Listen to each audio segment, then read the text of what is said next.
Hola, acá estamos con nuestra fogata. Son alrededor de las 11 de la noche. Ya hemos comido. Por aquí se ve mi jarrita. Por ahí atrás, no sé si se alcanza a ver. Pero está el choquero, que ya tengo agua en mi termo. No me veo mucho. Pero acá estamos.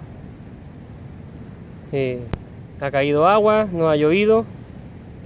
Y bueno, ahora se paró un poco, pero estamos tratando de aprovechar al máximo el fuego porque hace mucho frío.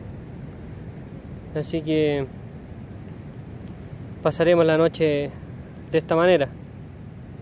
Muy buena fogata, tengo mucha leña por allá, he recolectado todo el día.